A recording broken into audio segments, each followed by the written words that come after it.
우리는 각자 인생을 살아가시면서 나름대로의 광야를 경험하시는 것 같아요.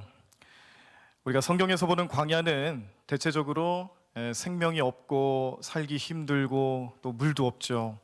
그러니까 광야에서 산다라는 생각을 거의 할 수 없을 정도로 척박한 환경, 그런 환경들을 많이 생각할 수가 있겠습니다. 그러다 보니까 이것이 우리의 인생길에도 좀 비유가 되어서 내 삶에 어떤 문제가 생겼을 때, 또 어려움이 나타났을 때 이런 것들을 우리는 이 광야와 같은 삶을 살아간다, 그런 표현을 쓰실 때가 있는데, 어찌 보면 요즘이 우리의 삶의 광야 같은 삶이 아닐까 생각하게 됩니다. 마음대로 만나지도 못하고 또 교회도 이 코로나 사태로 인하여서 비대면 예배다 뭐다 해가지고 참 변화를 자꾸자꾸 일으켜야 되는 그런 시대를 지내면서 우리 성도님들도 믿음의 영향을 가고 또 신앙생활의 어려움을 느끼게 되는 이 시대, 이 모든 것들이 다 어찌 보면 우리의 삶의 이 광야 같은 또 삶이 아닐까 생각을 하게 되는데요. 이스라엘 백성들의 입장에서 광야는 어땠을까? 오늘 보신 본문 말씀을 통해서 깨달을 수 있는 것은, 이스라엘 백성들은 광야를 그들의 약속의 성취를 위한 첫 출발점으로 여겼다는 겁니다. 하나님이 그렇게 만들어 주셨죠. 그래서 이 약속을 성취하기 위한 알파가 되는 거예요. 처음이란 뜻이에요. 이스라엘 백성들의 첫 출발은 하나님의 약속, 언약을 성취하시기 위한 하나님 은혜가 나타난 장소. 그래서 그런 의미로서 광야를 접하게 됩니다. 그리고 바로 왕에게 요청을 합니다. 우리가 사흘길을 걸어가서, 광야로 사흘길을 걸어가서 예배하고 오겠다. 그랬더니 바로 왕이 허락을 안 하죠. 이 예배하러 다녀오겠다라는 이 모습을 통해서도 뭘 깨달을 수 있냐면, 이 이스라엘 백성들은 지금 언약을 성취하는 그 첫 출발점에서 예배로 하나님을 예배하고 하나님을 섬기며 하나님을 기쁘시게 하는 그 삶이 그들의 삶의 처음이 될 수 있도록 그렇게 나아가고 있다는 겁니다. 물론 결과적으로 봤을 때는 바로 왕이 허락을 안 하죠. 허락만 안 했습니까? 이스라엘 백성들, 이 히브리 노예들을 향한 이 바로 왕의 완악한 마음은, 게으르기 때문에 너희들이 그런 요청을 하는 거다. 얼마나 게을렀으면 나가서 예배나 드린다는 말을 하겠느냐, 이렇게 핀잔을 주면서 하나님을 멸시하고요, 하나님이라는 이름을 들어본 적도 없다고 그러고, 또 하나님이 누군지도 모르겠다라고 얘기하면서 이스라엘 백성들을 고역에 처하게 하는, 더 큰 일을 더 힘들게 만드는 그런 어려움으로 나타나게 합니다. 그랬더니 모세와 또 하나님을 원망하는 백성들, 너희들 때문에 지금 그렇지 않아도 힘든 고역을 치르고 있는 우리 이 노예 생활에 더 큰 힘을, 더 어려움을 당하게 했으니 차라리 죽는 게 낫다, 그런 마음가짐을 가지고 불평불만하는 백성들을 바라보면서 하나님은 어떤 마음을 가지셨을까? 어쨌든 하나님께서는 그 백성들을 이끄셔서 처음 시작하는 이 언약의 성취에 대한 첫 부분, 알파에 대한 부분을 광야로 시작하시고 40년간 그들을 이끄시고 가나안 땅에 들어가기 전까지, 또 그들의 언약의 성취의 마지막을 장식하기 위해서 광야를 통해 오메가를 맺게 하시는 하나님의 은혜를 오늘 말씀을 통해 깨달을 수가 있습니다. 이러한 모든 과정 속에서 어려움이 있을 것이고 바로 왕의 방해가 있을 것이고, 또 그렇기 때문에 하나님이 그 백성들을 도우셔서 기적과 이사를 베풀어 10가지 재앙, 또 홍해를 가르는 사건, 또 이 광야 생활을 하면서 하나님이 어떤 은혜로 함께 하실 것인지에 대해서 계속 알려주시며, 결국에는 이 광야 생활은 하나님의 은혜를 경험하는 자리고 그 마지막은 하나님의 언약을 성취하는 자리다라는 것을 깨닫게 하시는 하나님 말씀을 우리는 보실 수가 있습니다.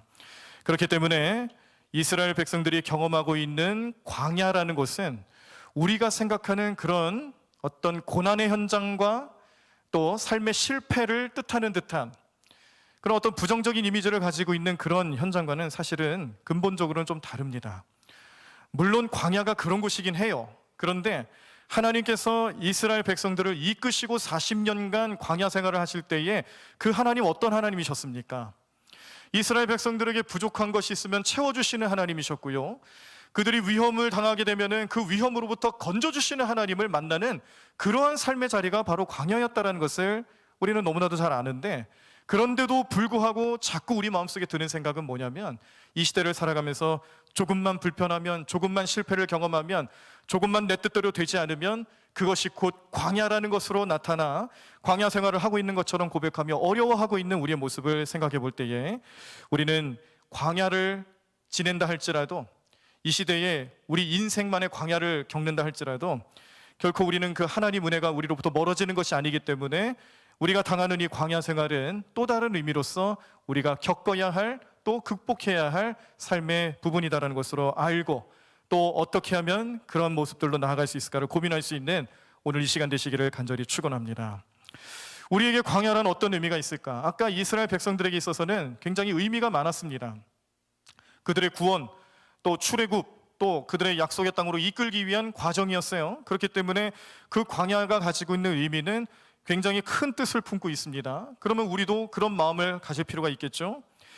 우리가 이 세상 살아가면서 때로는 광야와 같은 삶을 살아간다라고 말하고 그렇게 기도할 때에 사실 우리가 하나님 앞에 고백할 수 있어야 될 우리의 삶의 표현은 이 광야를 통해 하나님이 나에게 어떤 은혜를 베풀어 주실지를 기대하는 모습입니다.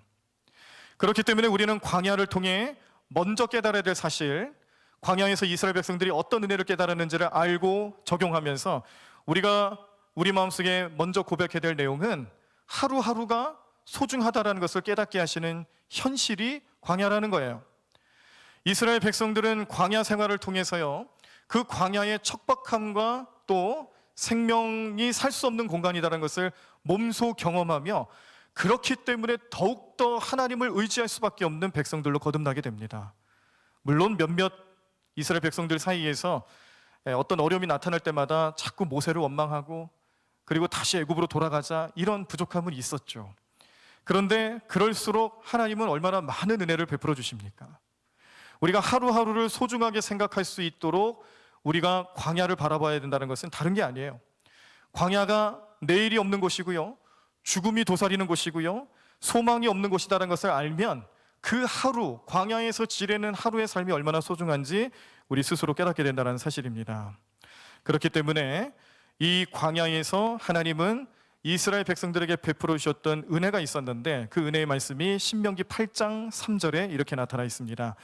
너를 낮추시며 너를 줄이게 하시며 또 너도 알지 못하며 내 조상들도 알지 못하던 만나를 내게 먹이신 것은 사람이 떡으로만 사는 것이 아니요 여호와의 입에서 나오는 모든 말씀으로 사는 줄을 내가 알게 하려 하심이니라. 아멘. 자, 이 말씀에 만나가 등장합니다. 여러분, 만나는 어떻게 생겨났습니까?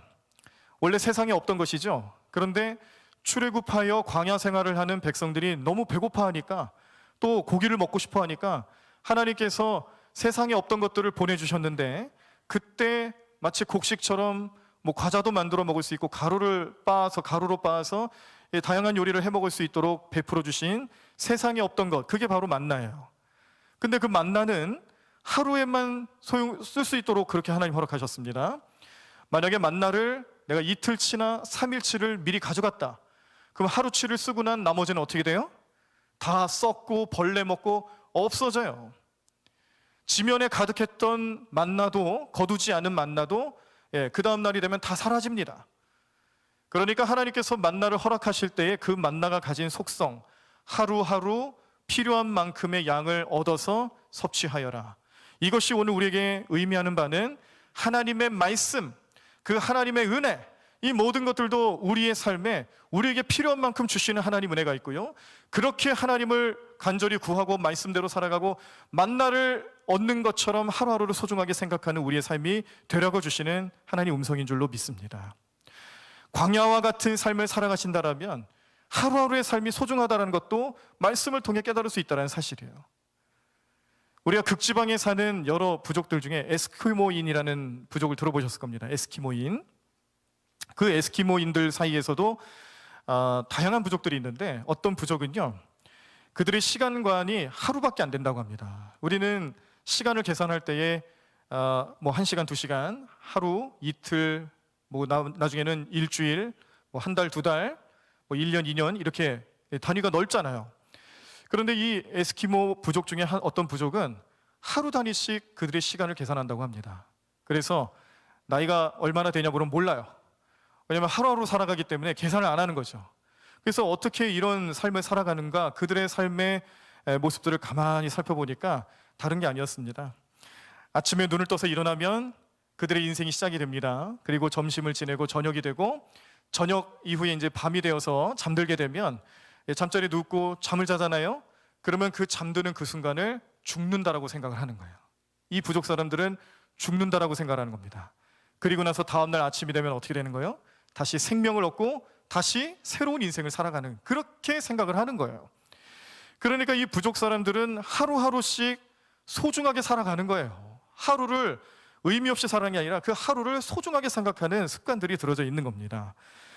이렇게 이 에스키모인 가운데 어느 부족의 특징, 하루하루를 소중하게 살아가는 이 사람들의 모습처럼 성경은요, 만나에 대한 이야기를 주시면서 광야에서 경험한 하나님의 은혜는 그 하루하루 주어진 은혜가 얼마나 소중한 것인지에 대해서 깨닫게 하시는 말씀으로 주셨다는 것을 우리 마음속에 꼭 기억하시기를 바랍니다. 우리도 하루하루 살아가면서 그때그때마다 나타나시는 하나님 은혜로 우리는 하루를 또 소중하게 살아갈 수 있는 줄로 믿습니다. 내일을 소망하고 내일을 기억할 수 있지만 그 내일이란 것이 반드시 온다라는 법이 없잖아요. 우리가 얼마나 연약한 존재이냐면 한 치 앞을 알 수도 없는 것뿐만 아니라 지금 당장 내 생명이 어떻게 될 수 있는지 없는지도 알 수 없을 정도로 부족한 인생을 살아가는데, 주어진 하루를 소중하게 생각하지 않고 그 하루의 삶 속에서 하나님을 만나지 못한다면 우리는 어떻게 내일을 또 예비할 수 있겠습니까? 내가 광야와 같은 인생을 살아가는 것 같은 기분이 들 때는 그렇게 하나님 내 삶의 하루하루를 소중하게 여기게끔 주시는 은혜가 또 있다는 것을 기억하셔야 돼요. 마음속에 늘 품으셔야 하고 그 하루를 통하여서 하나님의 놀라운 능력과 은혜를 경험하실 수 있는 우리 성도님들의 삶이 되셔야 될 줄로 믿습니다. 자, 광야는 고난을 또 의미합니다. 고난을 당할 때에 우리가 광야를 간다라는 표현들을 많이 쓰죠. 고난은 우리가 사실 원하지 않는 모습으로 나타납니다. 다양한 모습으로, 다양한 형태로 나타나는 고난의 현실 앞에서 우리가 이 고난을 어떻게 받아들일 수 있을까를 또 훈련시키시고 깨닫게 하시는 것이 사실은 광야라는 사실을 또 기억하시기를 바랍니다. 우리가 아까 찬양하셨던 그 찬양 중에 광야를 지날 때라는 찬양이 있는데요. 광야를 지날 때, 시험을 당할 때, 어려운 순간에 인내하라.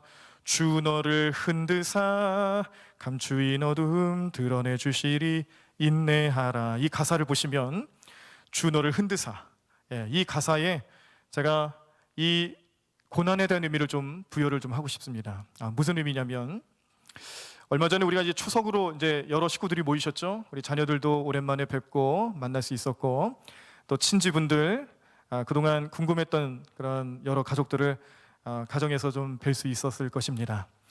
자, 이렇게 만나게 되면은 식사도 나누시고 또 음식도 함께 하시면서 즐거움을 나누실 텐데, 이제 하나 둘씩 떠나려 할 때 보면은 우리 어머님들 또 우리 부모님들 어떻게 하세요?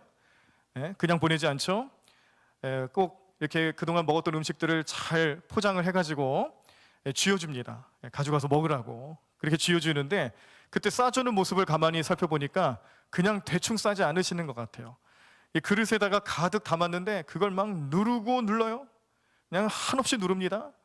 그리고 또 가루 같은 게 있으면은 뭐 곡식이라든지 그런 가루된 성분들이 있으면은 막 흔들어요. 어떻게 하는 거죠? 흔들어 가지고 위에 있는 것들이 다 밑으로 잘 가라앉을 수 있게 막 흔들잖아요. 이게 잘 안 되면 어떻게 해요? 막 탁탁탁탁 치잖아요. 그러면서 어머님들이 음식을 쌓아주시는데 그 마음이 충분히 느껴져요.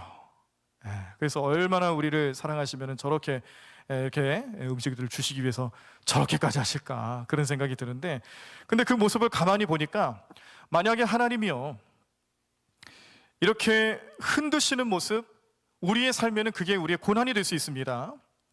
그리고 흔드시기만 합니까? 탁탁탁탁 쳐요. 그러면서 우리 마음속에 있었던, 우리 영적으로 깊은 곳에 있었던 그런 못된 것들, 나쁜 것들 다 흘려보내게끔 위해서 치시는 그런 하나님의 손길들을 고난으로 생각할 수도 있어요. 근데 하나님은 그런 의미로서 우리를 흔드시고 치시는 게 아니죠.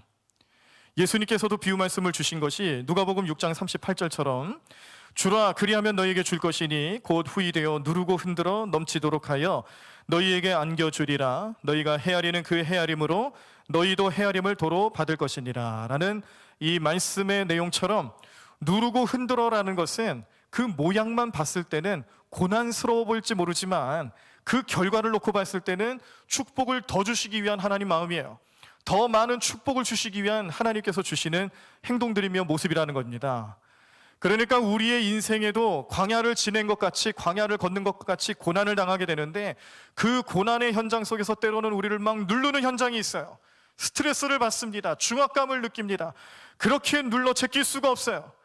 그런데 그 현장에서 그 이유가 있었다면 하나님, 우리의 마음속에 아직까지도 해결하지 못했던 부분들을 다 보내기 위해서 우리를 누르시고 우리를 그렇게 밀어주시면서 우리 안에 여전히 남아있는 모든 죄의 근성들을 다 떨쳐내 주시기 위해, 더 많은 축복을 받게끔 하시기 위해서 우리를 눌러주시는 하나님의 손길로 경험하시기를 간절히 축원합니다.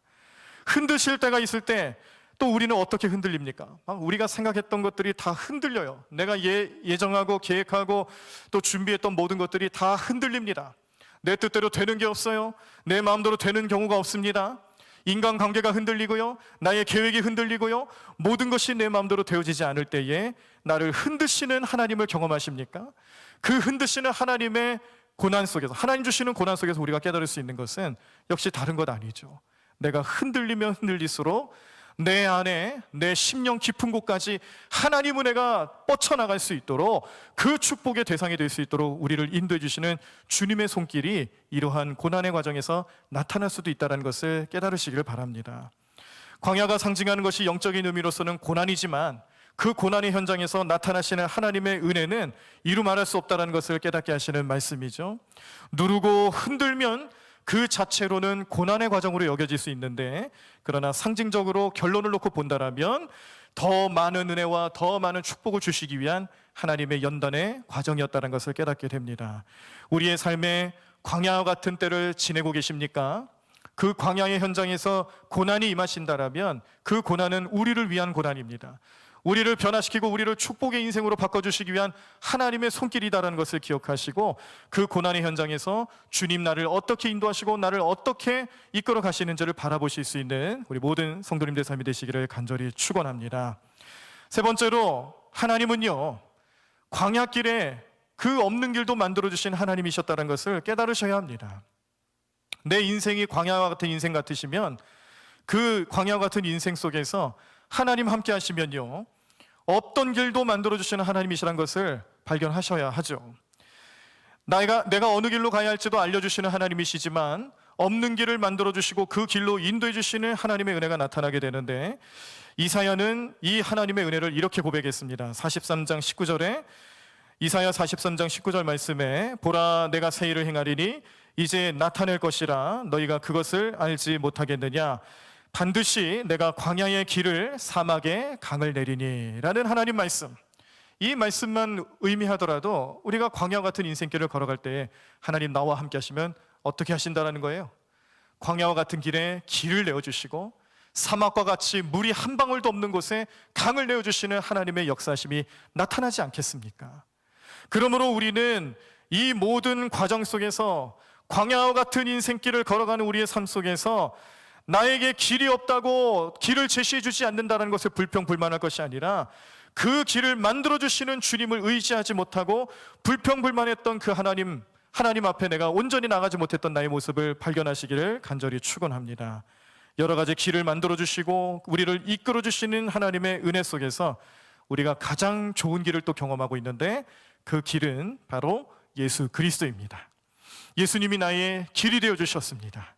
나의 진리가 되시고 생명이 되어주셨습니다. 이 광야와 같은 인생 속에서 예수님 만난다는 것은요, 내 삶에 또 다른 길을 만들어주시며 나를 구원의 길로 인도해주시는 하나님의 은혜를 경험하는 것인데, 이 은혜가 우리 모든 성도님들 삶 속에서 가장 좋은 길로 나타나며 하나님의 역사하심을 맛볼 수 있는 은혜의 길로 나타나기를 간절히 소망합니다. 요한복음 14장 6절의 말씀에 나오죠. 예수께서 이르시되 내가 곧 길이요 진리요 생명이니 나로 말미암지 않고는 아버지께로 올 자가 없느니라. 아무리 우리의 인생길이 광야와 같다 할지라도 그 안에서 예수님 만나면, 그 안에서 예수님을 경험하면 그 예수님 우리를 향하여서 구원의 길을 베풀어 주실 것인데, 없던 길도 만들어 주시는 하나님의 은혜로 나타나게 될 줄로 믿습니다. 그러므로 걱정할 필요가 없습니다. 낙심할 필요가 없습니다. 예수님 만나면 되거든요. 하나님이 우리의 삶을 주장하신다는 것을 믿음으로 바라보면서 나아가면 그 어떤 광야길이라 할지라도 우리로 하여금 진리와 생명의 길로 인도해 주시는 주님의 은혜로 나타나게 될 것을 우리는 믿습니다. 마지막으로, 광야는요, 우리의 생각에는 아무것도 없는 곳이라는 것으로 보통 생각을 하죠. 광야라는 것을 상상을 한번 해보십시오. 척박한 땅입니다. 뭐 식물이 있겠습니까? 동물이 살겠습니까? 그곳에 뭐 물이 있습니까? 어쩌다가 발견할 수 있는 뭐 오아시스가 있다 할지라도 그게 얼마나 되겠습니까? 그러니까 우리의 생각에는 광야 그러면 아무것도 없는 땅, 이런 것으로 먼저 생각을 합니다. 그러나 사실은 광야는 아무것도 없는 곳이 아니라 하나님만 계시는 곳이다라는 것을 우리는 믿음으로 고백해야 합니다. 아무것도 없는 땅이 아니라 하나님만 계시는 곳이구나라는 것을 우리는 믿음으로 고백을 해야 된다는 사실이에요. 광야는 하나님만 바라볼 수 있는 곳이고요, 그곳에서 내 의지와 내 생각대로 내 마음대로 되지 않는다 할지라도 결국에는 하나님이 이끄시는 방법대로 나를 주장해 주시고 나를 인도해 주실 것인데, 광야는 바로 그렇기 때문에 하나님만 바라볼 수 있는 곳이다라는 것을 깨닫게 됩니다. 얼마 전에 제가 CBS 방송국에서 간증 영상을 하나 본 적이 있습니다. 이 간증을 하신 분이 누구냐면, 오늘 제가 이 말씀의 제목도 그렇고 찬양도 그렇고 광야에 대한 주제를 계속 말씀드리고 있잖아요.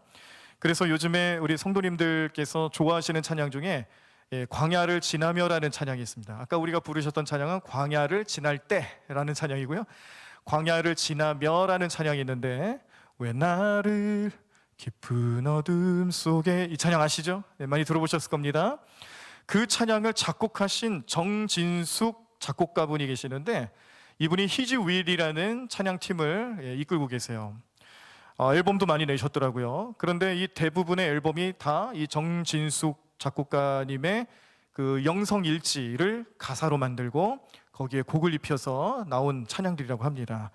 그래서 뭐 원래는 성악을 전공하셨던 분이고 뭐 이런저런 그런 고난 또 여러 가지 과정, 삶의 어려움들을 고백을 하시면서 결국에는 이제 자신의 삶을 하나님께서 이 광야와 같은 삶 속에서 어떻게 인도하셨는지를 고백하는 간증 내용인데, 유튜브에서 장진숙입니다. 죄송합니다. 장진숙 작곡가를 검색하시면 그 간증 내용을 보실 수가 있습니다. 근데 참 놀라운 것은 이분이 나중에 이 대장금의 PD인 이병훈 감독이라고 여러분 아세요? 대장금은 다 보셨죠? 그 대장금 드라마를 감독한 PD로 만든 이렇게 드라마를 이제 만들어 나간 그 감독님이 이병훈 감독님인데, 이분의 며느리가 된 거예요. 그 며느리가 돼가지고 며느리가 되는 과정에서도 하나님 어떻게 인도하셨는지 그런 내용들을 다 말씀해 주는데, 제가 이 내용은 다 말씀을 못 드립니다. 뭐 영상을 보세요. 그러면 이렇게 되어졌을 때, 그렇게 이병훈 감독의 며느리가 됐을 때 그때 나타났던 또 하나님 위로하심과 또 여러 가지 간증 내용들이 같이 나타나 있습니다.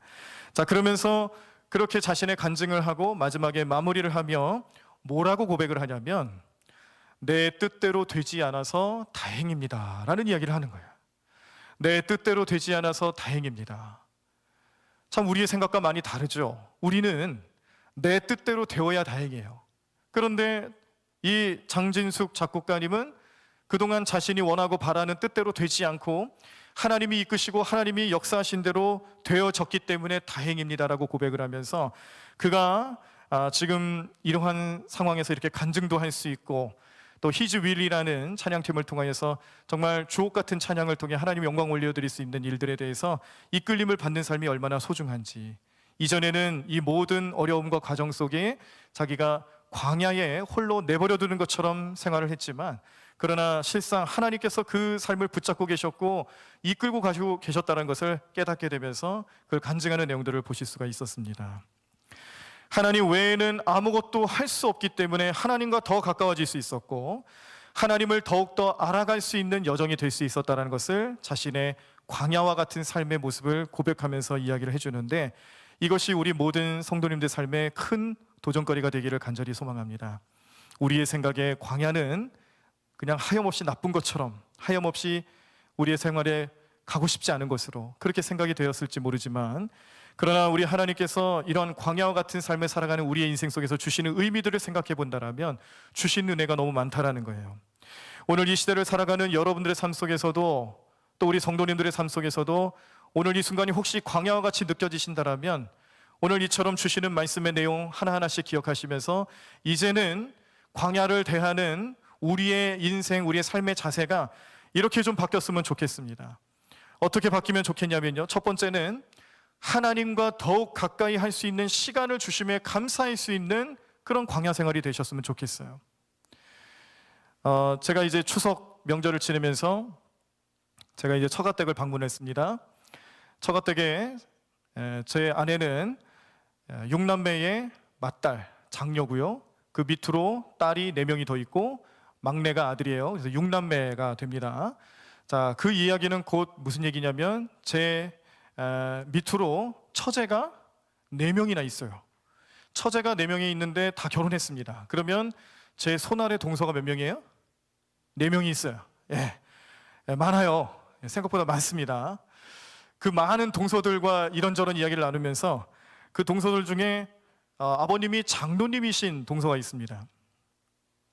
그래서 이런저런 얘기를 나눠보니까 좀 최근에 어려움이 있으셨어요. 뭐냐면은 식당을 운영하고 계시는데 그 식당에 확진자가 다녀간 거예요. 코로나 확진자가 다녀가는 바람에 문을 닫아야 되는 그런 상황에 놓인 겁니다. 그런데 지금 이 시기에 가게가 문을 닫는다는 것은 얼마나 손해가 크겠어요. 예? 지금 이게 대목 아니겠어요? 사람들, 식당들도 많이 올 것이고 또 장사도 잘 될 때인데 코로나 확진자 온 것 때문에 문을 닫아야 되니까 근심이 이만저만이 아니었을 텐데, 그런데 동서하고 그런 얘기를 이렇게 나누다 보니까 역시 장로님은 다르세요. 무슨 얘기를 하시냐면 쉬는 동안에 손해는 볼지 모르지만 그런 얘기를 하셨다라는 거예요. 오히려 이때 나로 하여금 쉬게 하면서 그동안 가까이 지내지 못했던 가족들과 더 좋은 시간을 가지라고 하나님 특별한 시간을 마련해 주신 것 같다. 더불어서 이렇게 내가 장사에 마음이 쏠리지 않았을 때에 하나님과 더욱더 가까워질 수 있는 시간을 가지게끔 만들기 위해서 나를 며칠 쉬게 만드셨나 보다. 이렇게 고백을 하는 겁니다. 그러면서 야, 역시 다르구나. 하나님께서 그 장로님의 마음을 인도하고 계시는구나. 우리가 하나님 믿지 않았더라면, 믿음이라는 것이 없었더라면 그 상황 속에서 온갖 원망과 불평을 다 했겠죠. 왜 하필 우리 가게에 확진자가 다녀갔을까? 아니, 확진자가 다녀간 게 뭐가 그렇게 큰 문제라고 가게를 운영하지 못하게 만들까? 정부를 비판하고 이 모든 상황들을 비판했을 텐데 이 장로님은 그렇지 않았어요. 그것을 어찌 보면 장로님 나름대로의 광야와 같은 그런 고난의 현장을 지내시게 될 텐데 그것을 하나님의 은혜로 봤다라는 겁니다. 이 시간에 가족들과 더 만나지 않으면 언제 만나겠는가? 이 시간에 하나님을 더욱더 찬양하지 않고 하나님을 더욱더 생각하지 않으면 언제 생각할 수 있을까? 그렇게 마음가짐을 가지게 했던 하나님의 역사하심을 함께 나눌 수가 있었습니다. 여러분들의 마음속에서도 내가 지금 광야와 같은 삶을 지내는 것 같아 보인다라면 우리의 마음을 좀 바꾸셔서요, 지금 이때 내가 광야와 같은 삶을 살아가는 이 어려움과 이 어려운 현실 속에서 나는 하나님을 더욱더 가까이 할 수 있는 시간을 주신 것에 감사할 수 있는 마음으로 나아갈 수 있는 우리 성도님들의 삶이 되시기를 간절히 축원합니다. 두 번째는요, 우리가 어떤 마음을 가지면 좋을까? 두 번째 마음은 이 광야와 같은 시대를 지내면서 이 광야 속에 내가 과연 어떤 마음을 더 가지고 있는가, 어디에 관심을 가지고 있는가를 한번 점검을 해보세요. 이게 무슨 얘기냐면요, 사람은 누구나 자기가 관심 갖는 것에 더 눈길이 가게 돼 있습니다. 관심을 갖는 것에 더 마음이 가게 돼 있어요. 그렇기 때문에 환난을 경험하고 고난을 경험한다는 것도, 광야와 같은 삶을 살아간다는 것도 그 광야의 현실 속에서 내가 환난에 더 관심이 많고 고난에 더 관심이 많으면요, 그냥 그런 인생을 살아가는 거예요. 무슨 말씀인지 아시겠어요? 내 인생이 지금 광야와 같은 때를 경험하고 있다라면, 그런데 내 관심이 혹시 환난이나 고난에 대해서만 관심하고 있다라면 그냥 그렇게 끝나는 거예요. 그런데 그런 것이 아니고 이 광야와 같은 현실 속에서 하나님밖에 안 계시다라는 것을 관심 갖기 시작하면 그때는 내가 더욱더 하나님과 교제할 수 있는 시간으로 변화된다는 것을 믿으시길 바랍니다. 내가 지금 당하는 어려움과 이 현실 속에서 내 관심은 어느 곳으로 향하고 있는가를 점검해 볼 수 있는 귀한 시간이라는 사실입니다. 오늘 우리 성도님들의 마음속에 우리가 때로는 어려움 당하고 고난을 당하게 되는 광야와 같은 현실 속에서 더욱더 하나님을 찾으실 수 있고 하나님과 교제하실 수 있는 귀한 삶이 되시기를 간절히 축원합니다. 마지막으로 이런 마음을 소유하셨으면 좋겠습니다.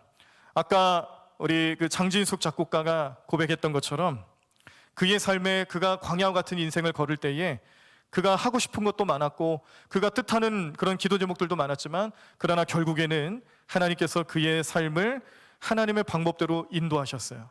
그 말은 곧 무슨 의미냐면 내 뜻대로 되지 않았다라는 거예요.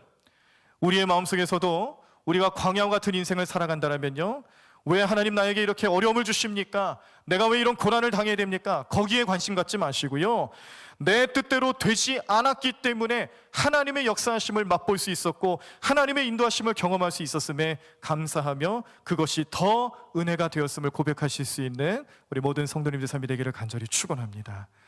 우리의 인생이 광야 같다라면 그 광야 속에서 머물고 그냥 주저앉을 것이 아니고요, 우리는 그 안에서 하나님 만나는 거예요.